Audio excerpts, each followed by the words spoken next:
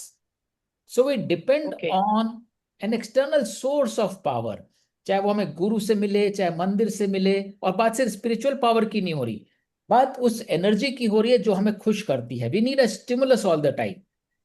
एक role model मिल गया तो ओके अच्छी बात है, रोल मॉडल नहीं मिला तो हम चीजों को बिलीव ही नहीं करते, नहीं नहीं ऐसा थोड़ी होता है। ये है अधिदैव एनर्जी। अधियज्ञ एनर्जी है I am not dependent on anything outside, the energy resides with in me, I have all the power. तो जिसे हम फ्री विल बोलते हैं, अधिभूत एनर्जी वाला बंदा बोलेगा मेरी कोई फ्री विल नहीं है, I am driven by circumstances.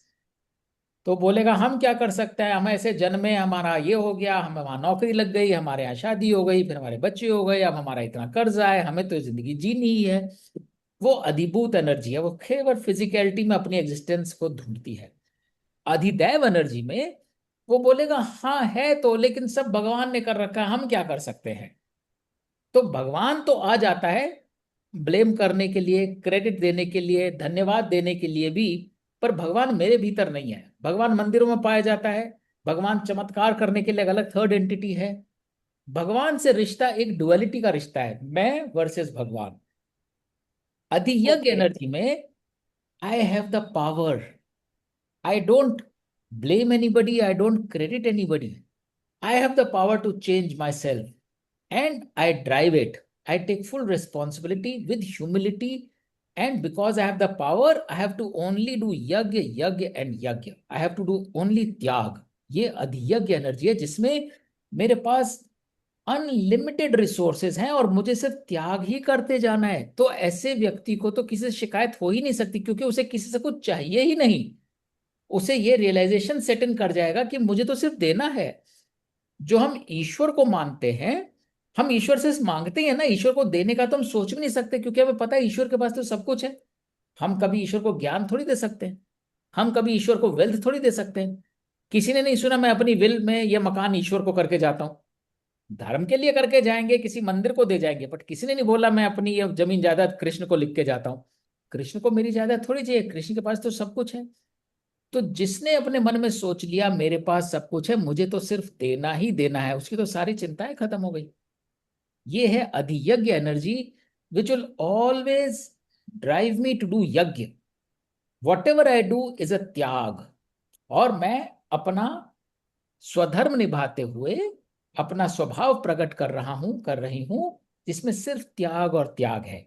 तो ऑब्वियसली ये बिल्कुल मोक्ष वाली स्टेट है, ओवरनाइट नहीं आ सकती। लेकिन ये अवेयरनेस की ये स्टेट हो सकती है। और मेरे को जो मेरे छोटे छोटे छोटे छोटे ट्रैपिंग्स हैं उनको छोड़ना शुरू करेंगे तो हम त्याग बढ़ता चला जाएगा। That state is the bliss, जिसको मैंने मोक्षलेट्स की बात करी। मोक्ष कोई बाइनरी नहीं होता कि जिंदगी से एकदम से छूट गया और मोक्ष मिल गया। छोटी छोटी चीजों में हमारे को मोक्ष ढूंढना पड़ता है और वो मोक्ष मिलता है। बहुत कोई दफा ऐसा महसूस हुआ है बहुत दफे होता है ना, छोटे छोटे चीजों में। हाँ छोटी छोटी चीजों में यू फील कुछ और जिंदगी से चाहिए ही नहीं, ये पल देखने को मिल गया और क्या चाहिए। ईश्वर ने हमें ये मौका एग्जैक्टली दिया, किसी बड़े बुजुर्ग का छाया है हमारे ऊपर, किसी बच्चे का मुस्कान है, कोई आदमी कुछ एक्सीलेंस करके निकल गया, इनोवेशन करके चला गया, and we were part of that. That is moksha. बिल्कुल। That is adhidaiva versus adhiyagya. जय श्री कृष्ण जी सबको। नमस्कार सुभाष जी। तो कोई बोल रहा है, पहले बोल ले, कोई बोलने लगा शायद। नहीं नहीं बिल्कुल आप नहीं मैं बोलिए। इसमें बोल चुकी, आप बोलिए। अच्छा, ऐसा है कि हम मनुष्य जीवन है हमारा, और हम प्रकृति से बंधे हुए हैं, माया से। माया के अधीन हम तीनों के तीनों जो है, अधिभूत, अधिदेव, अधियज्ञ में हमने एक्सपीरियंस किए हैं जिंदगी में। अधिभूत भी किया है, अधिदेव भी किया है, अधियज्ञ भी किया है। कोई ये कहे कि मैं सिर्फ एक में एक्सपीरियंस हूँ, क्योंकि जैसे जैसे आपकी age you become older, experience, wisdom आता है आपको, तो you change according to the that one. तो मेरा ये अपना मानना है कि मेरे को तो, जैसे मैं तो आपको पता ही है कि मैं तो एक मतलब कि भगवान कृष्ण का भगत हूँ, और मैं सिमरन में ज्यादा बिलीव करता हूँ। जब भी मैं अधिभूत में होता हूँ, अधिदेव में होता हूँ, कुछ भी होता है तो मैं अपना सिमरन करता हूँ। चलते फिरते उठते बैठते नाम जपते चलो, काम करते चलो। उससे मेरे को बहुत शांति मिलती है। शांति मीन्स कि मेरे को संतुष्टि मिलती है। उस संतुष्टि को ही मैं अपने आप को समा जाता हूँ। और मेरे एक्सपीरियंस बहुत लाइफ में आए हैं जहाँ पे कि भगवान खुद सामने खड़े होके मेरे सामने, आंखों के सामने आकर उन्होंने मेरी सहायता की है। मैं आपको एक छोटा सा एग्जांपल देता हूँ। शायद मैंने पहले भी, रिसेंट एग्जांपल 2 साल पहले का एग्जांपल है मेरा। मैं तीर्थ करने गया था अपनी वाइफ के साथ, बेटे के साथ और बेटी के साथ, द्वारकाधीश मंदिर में। और वहां से मैंने एक और भी तीर्थ किया था, 2 तीर्थ किए, 1 महीना हम इंडिया में रहे। ये मेरा अपना एक्सपीरियंस बता रहा हूँ मैं आपको, लेटेस्ट वन।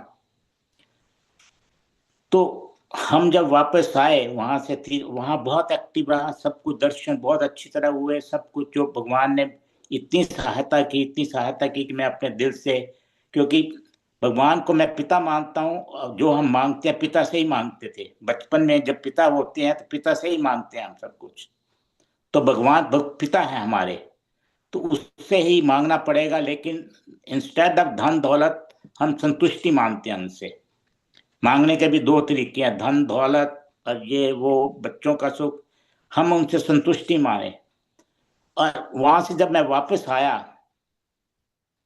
आया मैं, तो मेरे को कुछ सांस चढ़ना शुरू हुआ। वापस जब मैं कनाडा पहुंचा, मैं कनाडा में रहता हूँ, वहां पे मेरे को अपना, हर किसी का मतलब है कि मैं डॉक्टर के पास गया। डॉक्टर ने मेरे को चेक किया और उसने जो भी था मतलब कि प्रोसीजर किया। और आप भगवान बिलीव करेंगे कि मेरी 99% ब्लॉकेज एक थी हार्ट में, एक आर्टरी में। और वो डॉक्टर कहता है मेरे को कि तू चल कैसे रहा है, मेरे को समझ में नहीं आ रहा। तो मैं अपने भगवान कृष्ण भगवान के पिता का कृपा मानता हूँ कि चलो जो कुछ भी उसने किया पिछले साल, जब कुछ भी किया, और उसकी कृपा है। और ये मेरा अपना एक्सपीरियंस है। तो मैं कहता हूँ कि तीनों का ध्यान रखो अपना। ये नहीं कि हम अधिभूत भी होता है, किसी टाइम पे अधिदेव भी होता है। और लेकिन जब अधिदेव या अधिभूत हो आपके, तो आप सिमरन करना शुरू करें। भगवान का ध्यान सिमरन में, आपका ध्यान उधर से हटके उधर जाएगा, तो ऑटोमेटिकली आपकी अधियज्ञ की विभूति होगी। बिल्कुल सही कह रहे हैं सुभाष जी। जो आप सिमरन की बात कह रहे हैं वो बात उस एनर्जी को अपने अंदर ही फील करने वाली है। जब आप अंदर से कनेक्ट कर लेते हैं उस एनर्जी के साथ, तो बाहर की डिपेंडेंस रहती नहीं है, और वही मनोबल देता है। और जैसी मनोस्थिति होती है वैसी परिस्थिति बनती है। हमारा शरीर तो एक रिफ्लेक्टर है, वो सिर्फ रिफ्लेक्ट करता है हमारी स्टेट ऑफ माइंड।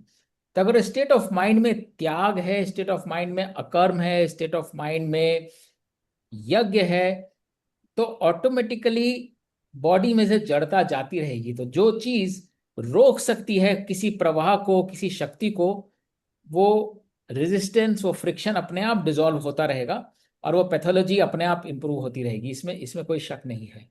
मैं किसी से उम्मीद नहीं करता जी, किसी से उम्मीद नहीं करता। बिल्कुल बिल्कुल सही स्टेट ऑफ माइंड है कि अपना कर्म करें, और जो बस सिचुएशन बन रही है वो किसी कारण से अपने बनी है। स्वभाव, अपना कर्तव्य भावना से कर्म करता बस हूँ। जी।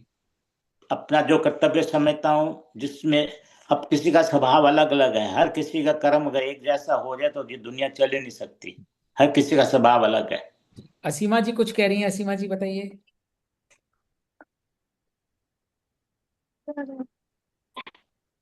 जी अविनाश जी, मैं हाँ एक कहना सेकंड, एक चाह रही रिक्वेस्ट कर कि सकता हूँ, सॉरी मेरे पास आप असीमा जी एक सेकंड जी प्लीज रुकिए। एक फीडबैक मेरे पास ऑफ एंड ऑन आता रहता है, मैं भूल जाता हूँ हर बार। जो डिस्कशन सेशन होता है उसमें अगर लोग कैमरा ऑन कर लें, तो जब लोग रिकॉर्डिंग देखते हैं ना, तो लोगों को थोड़ा अच्छा लगता है, वरना वो ब्लैक स्क्रीन में से आवाज आ रही होती है। अभी तो लाइव सेशन है, वी अंडरस्टैंड कि हम सुन रहे हैं, देख रहे हैं, बोल रहे हैं। लेकिन बहुत लोग रिकॉर्डिंग देखते हैं और ज्यादातर चर्चा पे ध्यान रहता है। तो लोग बोलते हैं ये ब्लैक स्क्रीन को देख के रिकॉर्डिंग बड़ी अजीब लगती है।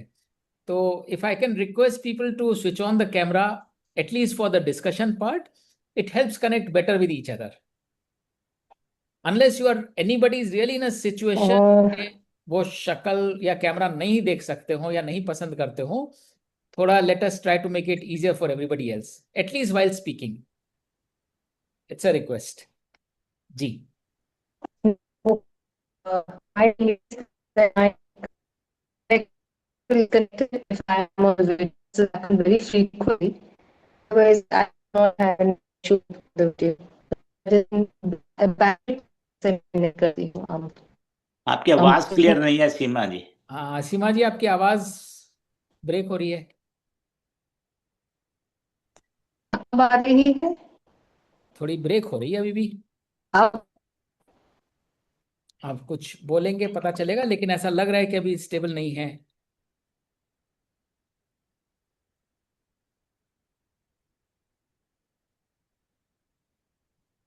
Maybe she'll reconnect. तब तक anybody else would like to share their thoughts?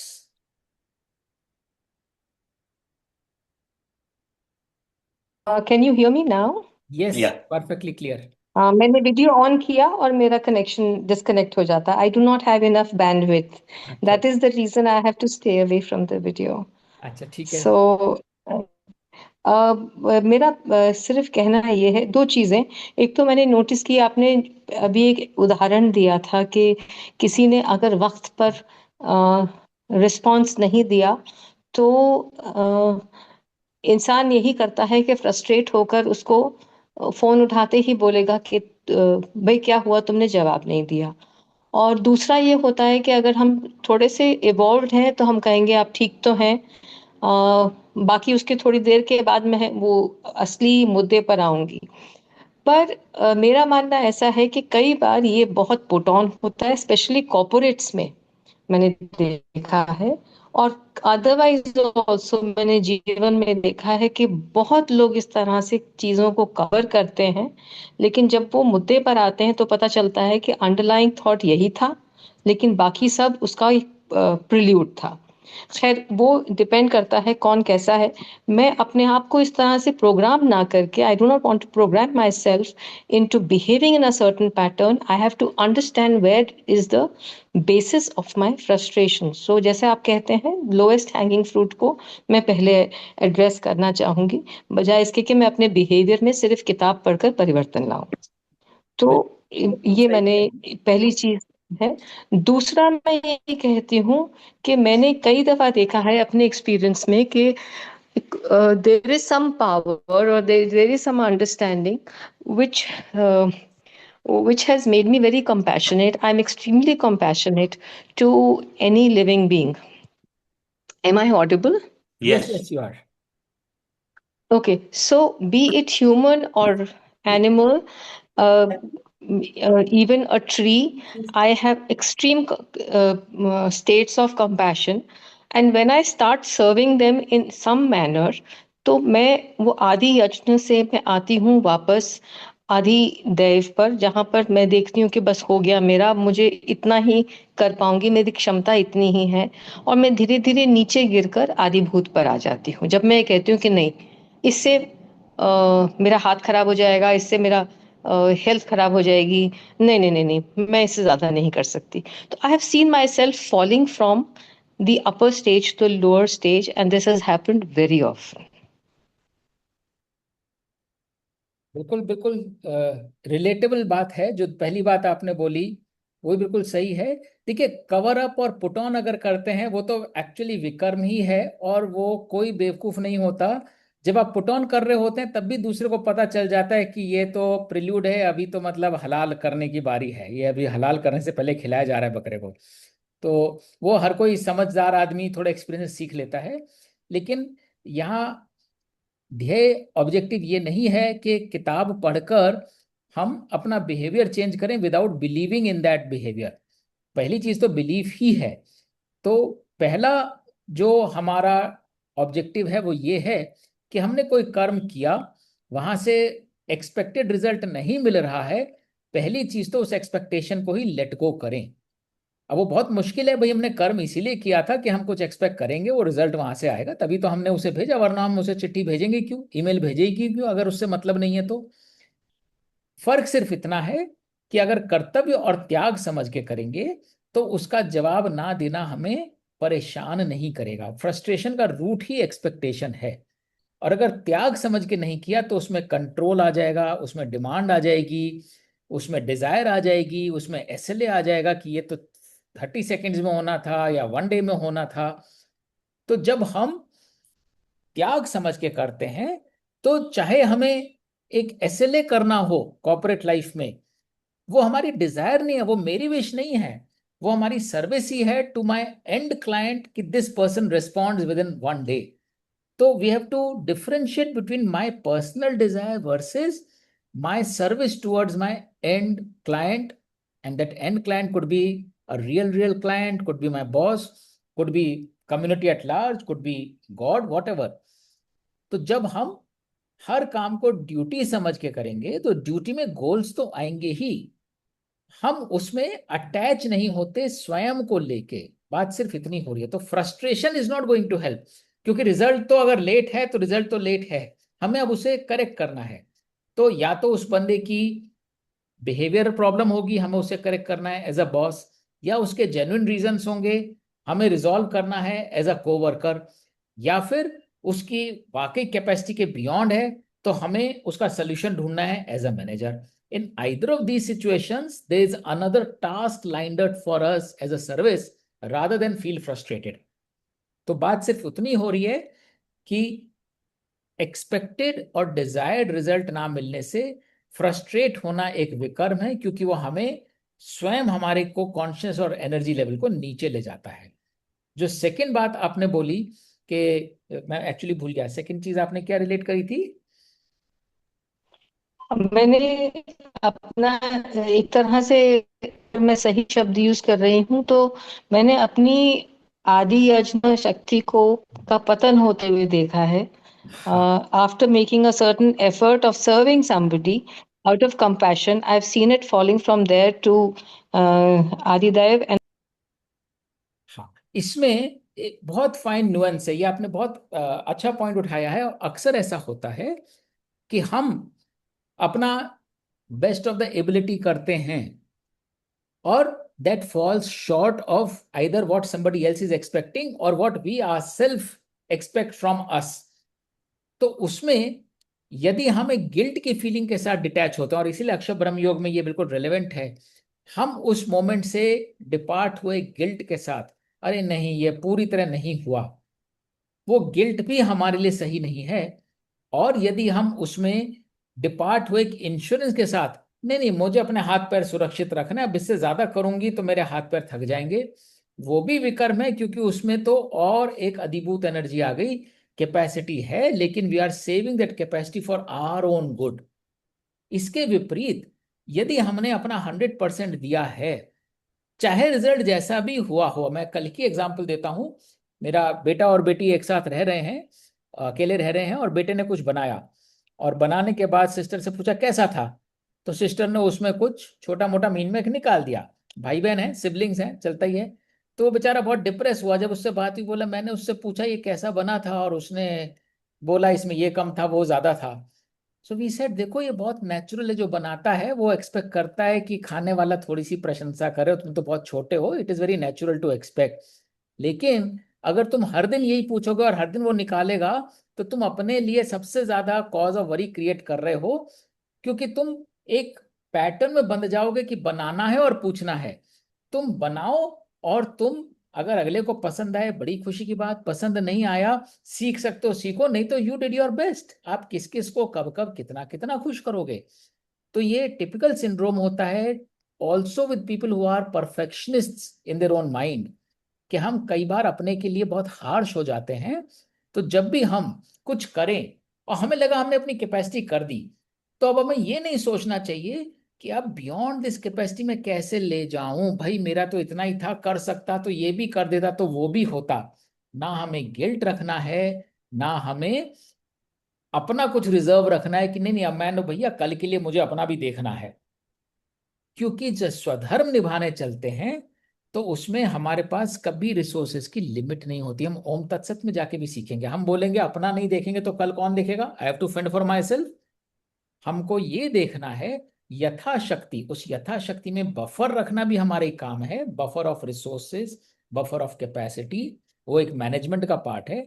लेकिन वो बफर बफर रख के जब सब कुछ निकल चुका है तो यू हैव गिवन और we have given 100% to it. हमारे पास मलाल रखने का कोई अधिकार ही नहीं है। और ये हम अगला अभी अक्षय ब्रह्म में जो आगे बढ़ेंगे तो this matters, how we transition from one moment to another, and that is very important. कि हम जो भी कर्म करके निकले, चाहे खाना बना के निकले, चाहे पढ़ा के निकले, चाहे कुछ भी कर्म करके निकले, हम पूरी संतुष्टि के साथ निकले। मैंने अपना 100% इसको दे दिया। मेरे को किसी से सर्टिफिकेट नहीं चाहिए कि तुमने कितना परसेंटेज दिया, क्योंकि it is not an exam. मैं स्टूडेंट नहीं हूं जो टीचर मुझे बताएगा, और अगर टीचर भी बताएगा तो टीचर से पहले तो मैं अपने आप को बताऊंगा कि मेरे, एंड इट हैपन्स, जो स्टूडेंट्स सेल्फ रेगुलेटेड होते हैं उनको पहले से पता होता है पेपर में कितने नंबर आने वाले हैं। प्लस माइनस टीचर का जो बेनिफिट डाउट का एरिया होता है, but very few people will have surprises. तो इसी तरह से हम जब कर्म करते हैं, अगर हमने अधियज्ञ एनर्जी से किया है, तो जो असीमा जी आप बात कर रही हैं उसे वापस अधिभूत तक ना ले जाइए। उसे सोचिए ही मत कि अधिभूत के चक्कर में कितना रिजल्ट निकला, कितना रिजर्व बचा, कितनी कैपेसिटी बची। आपने तन मन धन से अपना 100% उसको दिया और हम आगे बढ़ गए। तो ये बहुत जरूरी है अधियज्ञ स्टेट में रहने के लिए। और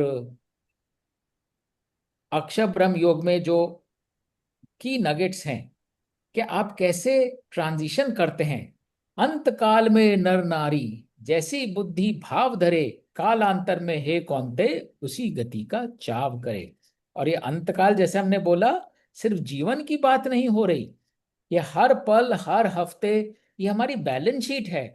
जैसे हम बैलेंस शीट क्लोज करते हैं इस पीरियड की, closing balance is same as opening balance for next year. जिसने जरा सी भी फाइनेंशियल या अकाउंटिंग करी है या नहीं भी करी है, इस चीज को समझ सकता है कि मेरा आज खाता जहां बंद हुआ है कल का खाता वहीं से खुलेगा। तो अब हम अपने अगले पल का खाता क्यों खराब करें? या अगर हमारा आज का खाता खराब है तो कम से कम बंद करने से पहले, सोने से पहले लेट अस रिवाइंड और उसमें सारी बुराई चीजें निकाल के जब सोने जाएं, उस खाते को बिल्कुल क्लीन कर दें। सब इंद्री को वश में कर, हृदय चित्त को थाम, योग सशक वो मस्तक में धर ले जो भी प्राण। तो जब हम एक मैनेजमेंट कॉन्सेप्ट होता है ट्रायल बैलेंस का, जब हम लोग मैनेजमेंट पढ़ते थे तो हमको प्रोफेसर एक एक्सरसाइज देते थे। तो बैलेंस शीट यूं ही नहीं बन जाती। आप पहले इंडिविजुअल ट्रांजैक्शंस को पोस्ट करते हैं वाउचर्स में, डेबिट और क्रेडिट में, और पहले उसका एक ट्रायल बैलेंस बना के देखते हैं बैलेंस हो भी रहा है कि नहीं हो रहा। और जब हमने सही नहीं करा था, उसमें गलतियां होंगी, तो हमारा ट्रायल बैलेंस ही उल्टा निकलेगा। तो बैलेंस शीट तक तो बात कहां तक पहुंचेगी? तो इसी प्रकार हर पल तो थोड़ा ज्यादा मुश्किल हो जाता है, बट हर दिन का जरूर करा जा सकता है। रात को सोते समय अपनी ट्रायल बैलेंस क्रिएट करें। कितने कर्म थे, कितने विकर्म थे, कितने अकर्म थे, कितनी अधिभूत थी, कितनी अधिदैव थी, कितनी अधियज्ञ थी, और आगे जब और आएंगे कितना रजस था, कितना तमस था, कितना सत्व था। जब हम ये फ्रेमवर्क पकड़ लेते हैं, मूलभूत बात सिर्फ इतनी है, कितनी चीजों ने हमको पकड़ा। Putting very simple, forget the vocabulary, कितनी चीजों ने हमको पकड़ा। कोशिश करनी चाहिए हमको कुछ ना पकड़े, किसी भी तरह की एनर्जी हमको पकड़े नहीं, हम किसी के पकड़ में ना आए। कितनी चीजों को हमने पकड़ के छोड़ा और छोड़ के पकड़ा।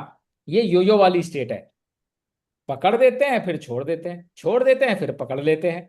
चाहे वो सुख हो, चाहे दुख हो, चाहे वो आसक्ति हो, चाहे वो रिश्तेदारी हो, चाहे वो धन हो, और कितनी चीजों से उपराम हो गए। ये मेरी जीवन में आना था, इसका एक पर्पस था, ताकि मैं कुछ करके जाऊं, त्याग करके जाऊं इस सिचुएशन में जो मुझे अच्छी नहीं लगी। क्या मैंने कुछ त्याग किया? अगर हम ये तीन चीजें कर लें तो हमारा अगला दिन जो है उसी बैलेंस से शुरू होगा जिस बैलेंस पर हमने रात को निपटा दिया था। मुझको प्राप्त करे जो नर, ना पुनर्जन्म हो उसका, मुक्त भय वो जीव चक्र से, मुक्त भया सुख दुख का। ये मैं वही श्लोक उठा रहा हूं जो हम डिस्कस कर चुके हैं, लेकिन की नगेट्स यहां पुनर्जन्म से क्या मतलब है?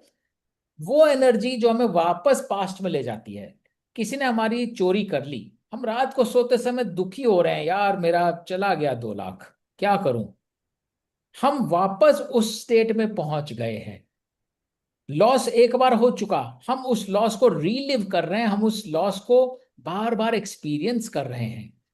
तो जिस एनर्जी में हम फंस जाते हैं, उस एनर्जी में पहुंच जाते हैं, फिजिकली भी पहुंच जाते हैं। पुनर्जन्म का कारण ही ये है कि हम उस एनर्जी में बंधे हुए हैं जहां पर हमें मुक्त होना था, हम मुक्त नहीं कर पाए। और इसीलिए उस सुख दुख का लेखा जोखा करने के लिए वो ट्रायल बैलेंस वापस प्रोफेसर हमको दे देता है, जाओ अपना ट्रायल बैलेंस क्लियर करके आओ।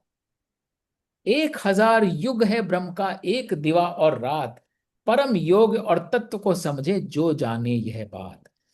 ये मैं इसको पार्क करेंगे इस थॉट को जब मैं विश्व रूप दर्शन की बात करेंगे, और जब मैं एक विजुअल की बात जो मैंने सेशन के शुरू में करी थी, जब वो विजुअल दिखाऊंगा तब इसको दोबारा पिकअप करेंगे।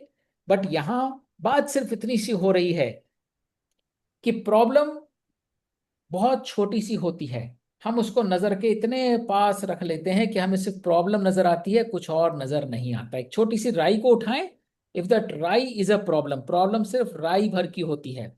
लेकिन अगर उस राई को हम बिल्कुल आंख के पास रख लें, हमें कुछ और नजर ही नहीं आएगा, सिर्फ धुंधला ही धुंधला नजर आएगा। जितना उस राई को दूर करेंगे तो हम समझ पाएंगे ये तो राई है, प्रॉब्लम तो इतनी जरा सी थी। तो इसी प्रकार जो हमारे सुख और दुख होते हैं वो पल भर के होते हैं, उनका रत्ती भर भी एग्जिस्टेंस नहीं होता, ना सुख का ना दुख का। हम कोई चीज सुख हुई होती है, बार बार वो वीडियोस देखते हैं। मान लीजिए घर में कोई शादी हुई, बहुत खुश होते हैं, महीनों तक वही वीडियो देखते रहते हैं, खुश होते रहते हैं, हाँ देखो हमारा पुत्र, हमारी पुत्री, हमारी सिस्टर, हमारा बेटा, हमारे माँ, सब। लेकिन वो चीज उस पल के लिए होती है, अगले पल के लिए हमारा कुछ और कर्तव्य होता है, हम उस एनर्जी में फंस जाते हैं। क्यों आजकल यंगस्टर्स रील में घुसे रहते हैं? जो चीज अच्छी लगती है बार बार रिविजिट करते रहते हैं, लाइक भेजते रहते हैं, एक दूसरे की रील्स को और बढ़ाते रहते हैं। फंस गए। काम करना है कुछ और, त्याग करना है, हम फंस गए उसी चीज में।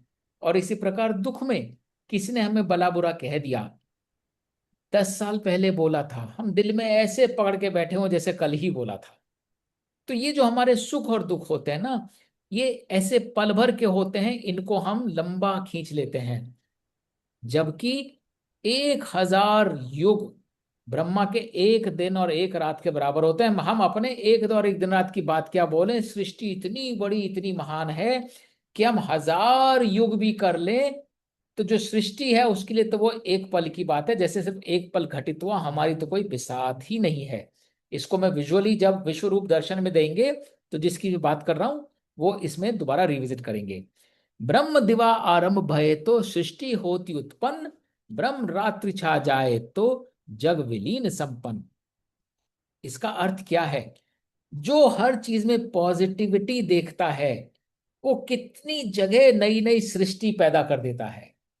मान लीजिए मैं खुश हूं, मेरे को कोई चीज दुखी कर ही नहीं सकती। जिस जिससे मैं मिलूंगा उसको मैं इंस्पायर कर दूंगा, जिस जिससे में मेरी भेंट होगी वो सब मेरे गुणगान करेंगे, वाह क्या पर्सनैलिटी है, क्या तेज है चेहरे पे, क्या बात होती है, क्या मुस्कान है। और यदि मेरे चेहरे में डिप्रेशन है, मैं किसी नेगेटिव एनर्जी से बंधी हुई हूं, जहां जहां मिलूंगी लोग बोलेंगे such a grumpy woman, what a useless person. निकल जाती है वहां से, लगता है यार जैसे परसा हो, बिल्कुल सन्नाटा। तो जो सृष्टि उत्पन्न होने की एनर्जी होती है वो पॉजिटिविटी से ही आती है। और सब कुछ होते हुए भी सब बिगड़ जाता है यदि स्टेट ऑफ माइंड हमारी डिप्रेस्ड है तो। बड़ा बड़ा धन संपत्ति रिश्तेदार सब होते हुए भी हम कुढ़ रहे हैं, जल रहे हैं, किसी की बात कर रहे हैं, किसी का शोक मना रहे हैं, क्या एनर्जी है उसमें? कुछ भी नहीं है। चक्र निरंतर प्रकृति का पार्थ चलता जाए, ब्रह्म दिवा से प्रगटे जग, रात प्रलय अपनाए। जो हम आजकल देख रहे हैं, संसार में इतना तमस छाया हुआ है, इतनी लड़ाइयां हो रही हैं, क्यों हो रही हैं? बहुत पहले इनका बीज बोया जा चुका है। जब हम एक दूसरी एनर्जी से इंटरेक्ट करते हैं और उसको हम सिर्फ जज करते हैं, पुट डाउन करते हैं, डिमीन करते हैं, उसका रिजल्ट क्या निकलेगा? उसका रिजल्ट तो कैटास्ट्रफी और केओस ही निकलेगा। तो हमारा एक एक इमोशन जो है ट्रिमेंडस पावर रखता है टू क्रिएट न्यू सृष्टि, फॉर मेकिंग मोर क्रिएटिविटी, या इतनी पावर लगता है कि हम सारे में प्रलय फैला दें। जो आजकल इतने युद्ध हो रहे हैं, इतनी आग और बम बरस रहे हैं, वो एक इमोशन का नतीजा है। किंतु इस क्षर चक्र के बाहर अक्षर मेरा रूप, नष्टि में ना नष्ट बहे वह निर्मल चिर स्वरूप। इसके बावजूद, ये बहुत ही गोल्डन नगेट है और ये हमको हमेशा याद रखना चाहिए, कितनी भी डार्कनेस हो, कितना नुकसान हो गया हो, कितने लोग छोड़ के चले गए हों, कितना हमारी अपॉर्चुनिटी लॉस हुई हो, जो शक्ति है जो रिवाइव करती है वो इसमें नष्ट नहीं होती। मोस्ट डिस्ट्रक्टिबल और डिस्ट्रक्टिबल सिचुएशंस में भी जो क्रिएटिविटी की पावर है वो नष्ट नहीं होती, और यही ईश्वर का रूप है। ये भक्ति yoga is all about understanding ईश्वर।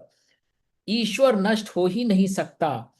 आप चाहे प्रलय ले आओ, चाहे धरती सारी उड़ जाए, उसके बावजूद the power to recreate will still remain. वो इस माया का पार्ट नहीं है। इस माया के भीतर सारी एनर्जी नष्ट हो रही है, वो एनर्जी इस माया के परे है जो इस माया को क्रिएट कर रही है और कर सकती है। नष्टि में ना नष्ट बहे वह निर्मल चिर स्वरूप। इसीलिए in the darkest of the dark hour हमें होप नहीं छोड़नी चाहिए। और ये मैसेज प्लीज दीजिए उन सबको जो आपके डिस्टेंट नेटवर्क्स में हो, पर्टिकुलरली जब छोटे छोटे बच्चे परेशान होकर, डिस्ट्रेस होकर गलत कदम उठा लेते हैं because they believe it is end of life for them. Please spread this message. In the darkest of the darkest hours there is a power to bounce back. Have faith. इसीलिए इसका नाम भक्ति योग है। कभी भी हमारे पास जीवन में कुछ भी चला जाए, जिसको हम सबसे प्रिय मानते हैं वो संबंध चला जाए, जो हमारी सारी पूंजी हो वो पूंजी चली जाए, जिसमें हमें सारा प्रेम दिखता हो वो सृष्टि विलीन हो जाए, ये सारा भ्रम, मेरा सारा जो संसार है जैसा भी है वो सब चला जाए, उसके बावजूद भी वो शक्ति जो मुझे उससे निकाल सकती है वो नष्ट नहीं होती। उसका उतना ही निर्मल और चिर स्वरूप होता है। जो ये सारा नाश देख रहा है, होते हुए देख रहा है, वो कुछ कर क्यों नहीं रहा? करना हमें है। इसीलिए ये अद्वैत का प्रिंसिपल आता है, भगवान और ईश्वर मेरे से अलग नहीं है। हम कहते हैं ना भगवान को ही कुछ करना है, और हमने ऐसी कहानियां गढ़ दी हैं, परेशानी हुई भगवान ने साथ दिया। भगवान कहीं बाहर से नहीं आता। हमारे कथाओं में, महाभारत में जिसका पाठ गीता है, द्रौपदी के चीरहरण के टाइम हमने दिखाया कृष्ण बाहर से आया, कृष्ण ने साड़ियों का अंबार लगा दिया और कृष्ण ने वो लाज बचाई। वो एक मेटाफर है समझाने के लिए कि in the most difficult hour if you have faith, वो Krishna is a personification of that faith. If you have faith, you will come out.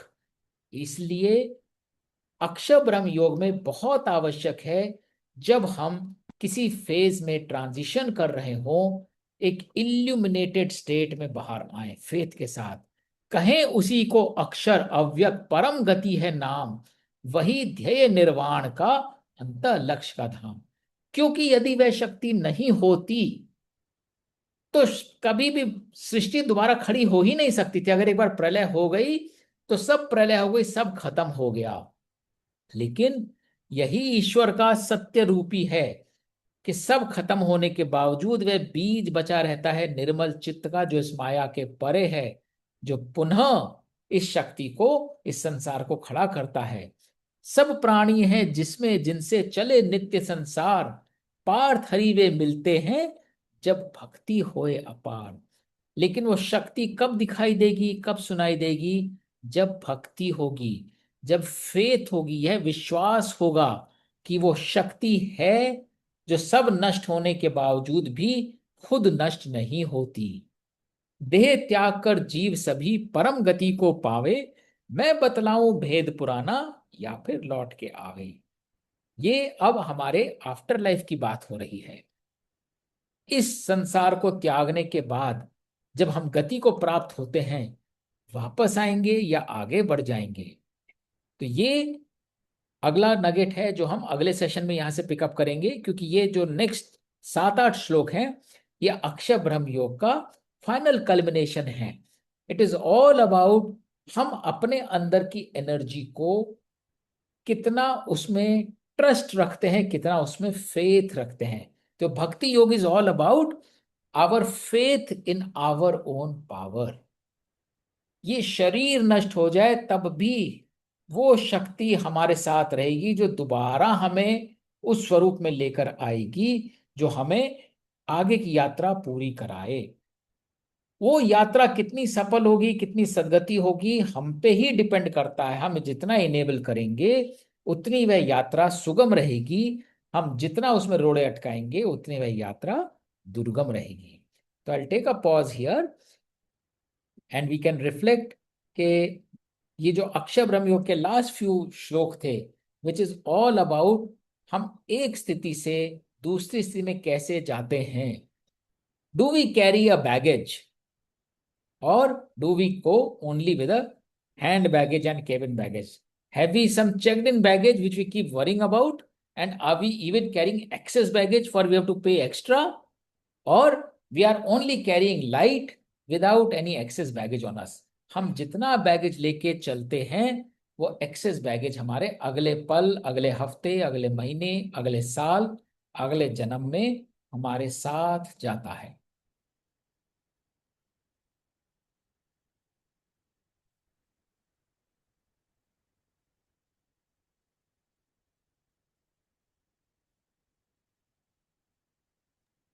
Viraj ji, I have a small question. Can I ask this question, please? बिल्कुल जी, अगर अपना camera on कर लेंगे तो बहुत अच्छा रहेगा। हाँ जी।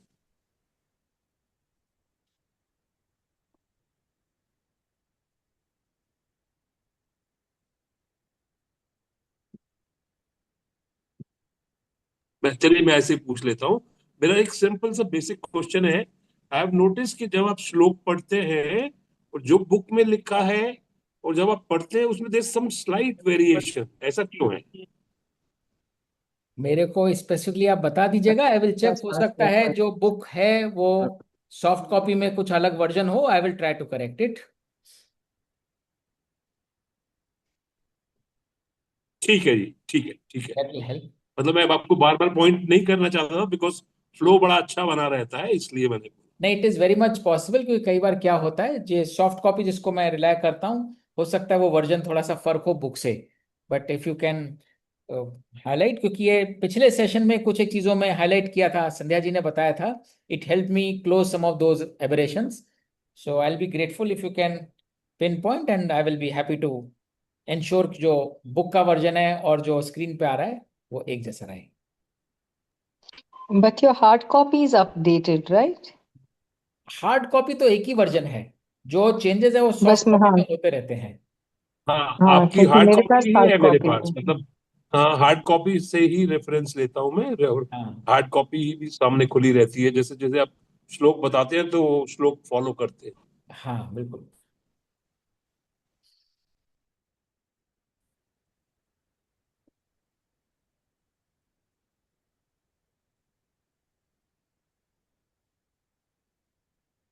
चलिए, इन इंटरेस्ट ऑफ टाइम अगले हफ्ते मिलेंगे, will continue with the discussion of Akshay ब्रह्म योग। और आशा करते हैं, आज बहुत चुप्पी रही थोड़ी बहुत, तो आशा करते हैं कि इस हफ्ते की एनर्जी जो है अगले हफ्ते तक एज इज नहीं ले जाएंगे। विल इल्यूमिनेट आवरसेल्फ, थोड़ी सी अधिदैव एनर्जी से चार्ज होकर वापस आएंगे यहाँ पर। और इट्स अ हम्बल रिक्वेस्ट कि प्लीज, आई डोंट नो, अगर कोई हेजिटेशन, अनलेस टेक्नोलॉजी, जैसे असीमा जी ने बोला नेटवर्क स्टेबल नहीं है तो वीडियो जाते ही वो आवाज भी चली जाती है, विच इज अंडरस्टैंडेबल। बट अगर बाकी सबके इंटरनेट थोड़े स्टेबल हैं तो प्लीज, कोई, it's a very safe space, please don't consider के coming on camera is going to influence you in any which way.